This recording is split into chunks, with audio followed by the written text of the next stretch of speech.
بسم اللہ الرحمن الرحیم۔ السلام علیکم۔ نہم کلاس، کیسے ہیں پیارے طلبہ؟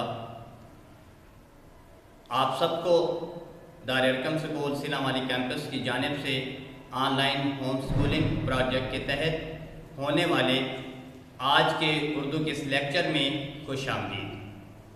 پیارے بچوں، آپ سب کو میری طرف سے آج جمعہ کا دن بھی مبارک ہو۔ آئیے چلتے ہیں اپنے لیکچر کی طرف۔ آج کے اس لیکچر میں ہم مرزا اسد اللہ خان غالب کی غزل دل ناداں تجھے ہوا کیا ہے، اس کے پہلے 3 اشعار کی تشریح کا طریقہ کار اور اس میں جو مزید تھوڑی رہنمائی ہے وہ میں آپ کو فراہم کروں گا۔ ہم 3 اشعار کی تشریح پڑھیں گے۔ پہلا شعر ہمارے پاس ہے، دل ناداں تجھے ہوا کیا ہے، دل ناداں تجھے ہوا کیا ہے، آخر اس درد کی دوا کیا ہے۔ حوالہ شعر لکھیں گے ہم صرف شاعر کا نام۔ حوالہ شعر نظم کا جب لکھتے تھے تو اس میں نظم کا عنوان بھی ہوتا تھا، لیکن یہاں پہ غزل کا اپنا کوئی عنوان نہیں، اس لیے صرف شاعر کا نام۔ حوالہ شعر کے اندر صرف شاعر کا نام لکھیں گے۔ مفہوم، اے میرے نادان دل تجھے کیا ہو گیا ہے کہ جس کی تجھے ایسا کون سا مرض لاحق ہو گیا ہے کہ جس کی دوا بھی ہمیں میسر نہیں۔ یہاں پہ پہلے مصرے کے اندر شاعر اپنے دل کی نادانیوں سے مخاطب ہوتے ہوئے کہتا ہے کہ اے میرے دل تو کیوں پریشان ہو گیا ہے، تو ایسی کون سی حالت میں گر گیا ہے کہ جس کا علاج بھی لا علاج ہے۔ اس طرح ہم پہلے مصرے کی تشریح لکھیں گے، اس کے بعد پہلے مصرے کی تشریح کے بعد ہم اضافی شعر کا استعمال کریں گے۔ کسی کروٹ سکون پاتا نہیں، کسی کروٹ سکون پاتا نہیں، یہ دل ہے یا سلگتا آبلا۔ پھر مصرع ثانی کی تشریح۔ مصرع ثانی کیا ہے، آخر اس درد کی دوا کیا ہے۔ شاعر دل سے مخاطب ہوتے ہوئے کہہ رہا ہے کہ جو مرض تمہیں لگ چکی ہے مجھے نہیں معلوم کہ اس مرض کی کون سی دوا ہے، اور میں پریشان ہو چکا ہوں کہ اب میں اس دل کا کیا کروں۔ اس حوالے سے تشریح لکھنے کے بعد پھر آپ اضافی شعر کا استعمال کریں گے۔ نہیں ہوتا کسی طبیب سے اس مرض کا علاج، عشق لا علاج ہے، بس احتیاط کیجئے۔ اس کے بعد دوسرے شعر کی طرف آ جائیں۔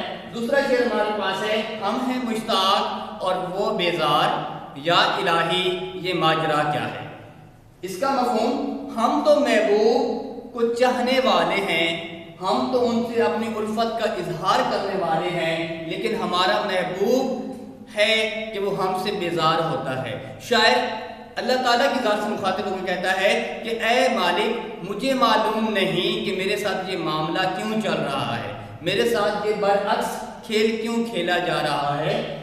اس کی تشریح کے بعد پھر ہم پہلے مصرے کی تشریح کے بعد شعر کا استعمال کریں گے۔ شعر میں نے لکھا ہے، عشق پر زور نہیں یہ وہ آتش غالب، عشق پر زور نہیں یہ وہ آتش غالب کہ لگائے نہ لگے بجھائے نہ بجھے۔ پھر مصرع ثانی ہے، اللہ تعالیٰ کی ذات سے اس دوسرے مصرے میں شاعر مخاطب ہے اور اللہ تعالیٰ کی ذات سے اپنے اس مسئلے کا حل پوچھنے کی کوشش کر رہے ہیں۔ تو اس کے بعد پھر شعر کا اضافہ کیا گیا ہے، ساری دنیا کی ہیں وہ میرے سوا، ساری دنیا کی ہیں وہ میرے سوا، میں نے دنیا چھوڑ دی جن کے لیے۔ پھر شعر نمبر 3۔ شعر نمبر 3 ہمارے پاس ہے، میں بھی منہ میں زباں رکھتا ہوں، میں بھی منہ میں زباں رکھتا ہوں، کاش پوچھو کہ مدعا کیا ہے۔ مفہوم، شاعر کہنا یہ چاہتا ہے کہ کاش میرا محبوب مجھ سے بات کرے، مجھ سے باتیں کرے، مجھ سے بولے، مجھ سے میں گفتگو ہو اور میں اسے اپنے دل کی بات بتا سکوں۔ لیکن شاعر کہتا ہے کہ میرے محبوب سے کوئی جا کے یہ تو پوچھے کہ مجھ سے بات کیوں نہیں کرتا، آخر میں بھی بول سکتا ہوں، اسے یہ بتائیں کہ میں بات کر سکتا ہوں، میرے دل میں بھی کچھ احساسات اور جذبات ہیں۔ تو وہ کہتا ہے میرے پاس بھی قوت گویا ہی موجود ہے، یعنی میں باتیں کر سکتا ہوں، کوئی جا کے اس کو بتائے۔ مصرع اولیٰ کی تشریح لکھیں گے جس میں میں منہ میں زبان رکھتا ہوں۔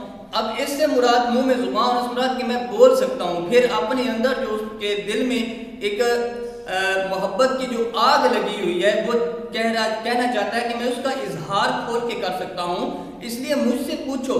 لوگوں کے پاس جا کے میرے بارے میں جو تم مجھ سے پوچھتے ہو اور مجھ سے بات نہیں کرتے تو اس سے مجھے تکلیف ہوتی ہے، اس لیے وہ کہتا ہے کہ میں بھی منہ میں زبان رکھتا ہوں کہ میں خود بات کر سکتا ہوں، میں اپنی محبت کا اظہار تم سے خود بھی کر سکتا ہوں، اس لیے مجھ سے آ کے خود پوچھو۔ پھر اضافی شعر کا استعمال ہے، دل میں جو آس تھی آس ہی رہ گئی، دل میں جو آس تھی